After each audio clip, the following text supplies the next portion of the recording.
ئەو حکمە هەرە ڕوخێ بەخوا قەسەم کۆتاییانە کوردایەتیش نایەتەوە جێگای خۆی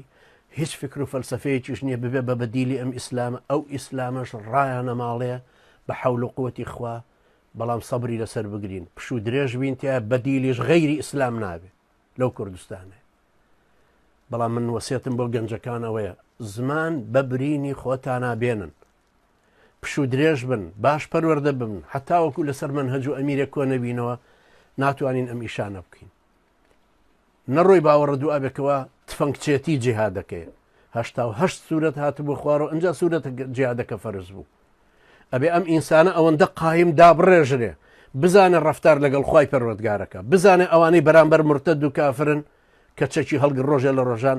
حساباتی ئەوان بۆ نەکا کە مسلمان بوون و بشدانە کە قەدەری خوای پەروەردگارەی هێنێتە پێشەوە بۆیە وەسیەتم ئەوەیە برانی بەڕێزم ئەم حەقیرانە ئەم شتە سەخیفانەش کە ئەیکەن هیچ احتیمامی کشیان پێ مەدەن خەڵکێکیشە گیرە لەسەر ئیسلامەکە دەگیرێ بەخوا لەسەرەوە ناگیرێ کە ئەوە ئەو مامۆستا ئیسماعیلی بەڕێز وای کرد یا مامۆستا فڵانیان وای کرد یا فڵان قەزیان بۆ دروستکردن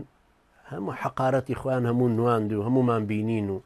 ئەنجا هەر کەسێکی شتە ئیدیام کە وەکو ئەوان سووک و سەلیمە بێ چونکە بیستومەکە یەک گرتو تەیدی یاسای دژە ئیسلامەکەی کردوەوە هی دژە تیرۆر تەوانەوە هەر ناوێکی سەخیف و حەقیرە هەروە ناویان ناوە دژە تیرۆر ئەژنا لەو سەر ئەندۆنیسیەوە هەتاکو مەغریب هەرچیە گیرە بە یاسای دژە تیرۆر مارکسیەک کۆمۆنیستێک بتپەرستێک مەسیحیەک جوولەکەی کەس ناگیر هەرچیە گیرە ئەهلی ئیسلام ئەوەش کۆتایی پێێتی